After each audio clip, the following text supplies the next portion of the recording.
தற்போது நம்மோடு தொலைபேசி இணைப்பில் இயக்குனர் திரு ஆர் கே செல்வமணி இருக்கிறார். அவர்கிட்ட பேசலாம். சார், மனோரமா என்கிற ஒரு நடிகை இயக்குனருக்கு எந்த அளவுக்கு ஒரு கம்ஃபர்ட் ஜோனை தரக்கூடிய ஒரு நடிகையாக இருந்தார்? அவங்களுடைய நடிப்பு திறனை பற்றி சொல்லுங்க. வணக்கங்க. முதல்ல ஆட்சி மனோரமாவோட மறைவுக்கு தமிழ்நாடு திரைப்பட இயக்குநர்கள் சங்கத்தின் சார்பில் எங்களுடைய ஆழ்ந்த அனுதாபங்களை முதலில் தெரிவித்துக் கொள்ளும். ஏன்னா மனோரமா தமிழ் திரைப்படத்துறையில ஒரு கலங்கரை விளக்கம். அவங்க என் படங்கள்ல நடிக்கலன்னா கூட என்னோட நெருங்கிய தொடர்புலையும் அவங்க கூட நான் பலமுறை அவங்கள நேர்ல பார்த்து பேசி பழகியிருக்கோம். ஒரு முதல் முறையா படைப்பாளி இயக்கம்னு ஆரம்பிக்கும் போது தான் நான் அவங்கள பார்க்க சந்திக்க பாரதி ராஜாவோட போனேன். அவங்களோட ஆதரவு கிட்ட போகும்போது அவங்க சொன்னாங்க, வாங்க உங்க படத்துல நடிக்கலாம் பரவாயில்ல, என்ன பார்க்க வந்திருக்கீங்கன்னு சொன்னாங்க. பாரதி ராஜா சொன்னார், அம்மா மன்னிச்சிருங்க, ஏதோ ஒரு இதுல மிஸ் ஆயிடுச்சுமா அப்படின்னு சொல்லிட்டு இருந்தாரு. பாரதி ஏதோ ஒரு படத்துல என்ன நடிக்க வைப்பாருனாரு. அவங்க கேட்டாங்க, என்ன சொன்னாங்க, என்னம்மா நீங்க போய் எங்கிட்ட சான்ஸ் கேட்கறீங்கன்னு. இல்லப்பா, நானே ஒருத்தருக்கு மிஸ் ஆன சான்ஸ்ல வந்த ஒரு ஆர்டிஸ்ட், அதனால எந்த சான்ஸையும் வாழ்க்கையில மிஸ் பண்ணக்கூடாதுப்பான்னாங்க. அப்பதான் சொன்னாங்க, நான் ஒரு எங்க ஊர்ல ஒரு டிராமா நடந்தது. அந்த டிராமாவில ஒருத்தர் பாட வரல, அந்த பாட தெரியுங்கிறதால என்ன மேடை ஏத்தினாங்க. அதை மேடை ஏறாம இருந்தா என் வாழ்க்கை எங்கேயோ ஊர்ல வேலைக்காரியா முடிஞ்சிருக்கும்பா. அதனால எந்த வாழ்க்கையில வர எந்த சந்தர்ப்பத்தையும் மிஸ் பண்ணக்கூடாது அப்படின்னு சொன்னாங்க. அதனால அவங்க பேசும்போது சொன்னாங்க, டைரக்டர் கதை சொல்றேன், அம்மா நீங்க நடிங்க அப்படின்னா முதல்ல கதை கேட்கறது அதெல்லாம் கிடையாதுப்பா. அந்த படத்துல எதுவா இருந்தாலும் நான் பண்ணுவேன். நல்லதா இருந்தாலும் பண்ணுவேன், கெட்டதா இருந்தாலும் பண்ணுவேன், சிறப்பா இருந்தாலும் பண்ணுவேன், சிறப்பு இல்லைனாலும் பண்ணுவேன். அது அந்த இயக்குனரோட கற்பனை. அந்த கற்பனையில என்னால என்ன சிறப்பா பண்ண முடியும் தான் நான் பார்ப்பேன், தவிர அதை தவிர வேற எதையும் நான் பார்க்க மாட்டேன். இந்த கதை நல்லா இருக்கு நல்லா இல்லை எதையும் நல்லா யோசிக்க மாட்டேன்.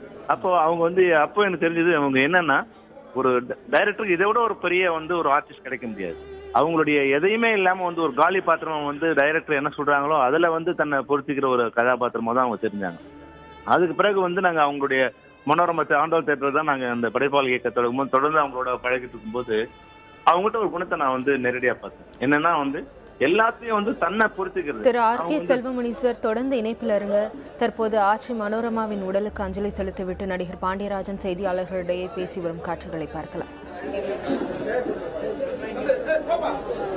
ஆட்சி அம்மா கூட நிறைய படம் நடிக்கல, 7-8 படம் நடிச்சிருக்கேன். இருந்தாலும் அவங்கள மாதிரி ஒரு இனிமையான ஒரு நடிகையை பார்க்கறது ரொம்ப கஷ்டம். இந்த நடிகர் இதுக்கு சங்கத்துக்கு நடிகர்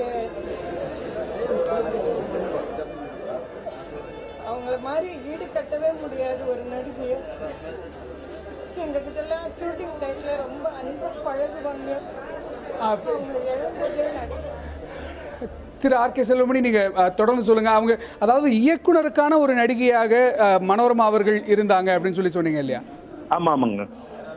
அதான் அதுதான் அவங்க சொல்லும்போது சொன்னாங்க, தம்பி நான் எந்த வாழ்க்கையில எதையுமே மிஸ் பண்ண கூடாது. அதனால என்னுடைய இது நான் மூளையை அது எப்படி சிறப்பா பண்ணணும்னு செய்வேன்னு நினைப்பேனே தவிர இது நல்லா இருக்கான்னு யோசிக்க மாட்டேன்னு சொன்னாங்க.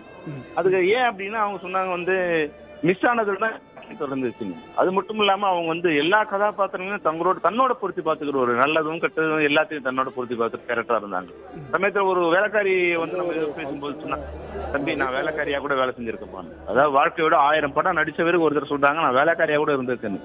அப்போ தன்னுடைய பழைய வாழ்க்கையை மறக்காம தன்னையும் அந்த இடத்துல பொறுத்திட்டு வேலைக்காரங்களையும் அவமானப்படுத்த கூடாது, எல்லாரையும் மனிதர்கள் நினைக்கிறங்கிற அந்த மிகப்பெரிய கலைஞர் தன்மை இருந்ததாலதான் இன்னைக்கு உலகத்துல மிகச்சிறந்த நடிகையா அவங்க தமிழ் இல்லாம வேற ஏதாவது மொழி இருந்தா அவங்க உண்மையாவே உலகமே இன்னைக்கு இறங்கு தெரியக்கூடிய ஒரு நிலைமைக்கு அவங்க உயர்ந்திருப்பாங்க. ஆனா நம்ம நம்மளுடைய துரதிருஷ்டம் அவங்க தமிழ்ல பிறந்துட்டாங்க. ஆனா நம்மளோட துரதிருஷ்டம் அவங்க நம்ம மொழியில பிறந்தது. அவங்க நம்ம மொழியில பிறந்ததால தான் இன்னைக்கு நம்ம மொழி மற்ற மாநிலங்கள மற்ற உலகத்துல கூட ஓஹோ இது மாதிரி ஒரு மொழி இருக்கான்னு தெரியக்கூடிய அளவுக்கு நம்ம மொழிக்கும் பெருமை சேர்த்தவங்க மனோரமா. நிச்சயமா அவங்களுடைய ஆத்மா சாந்தி அடைய தமிழ்நாடு இயக்குநர் சங்கத்தின் சார்பில் பொதுச் செயலாளராக என்னுடைய அனுதாபங்களை தெரிவித்துள்ளேன்.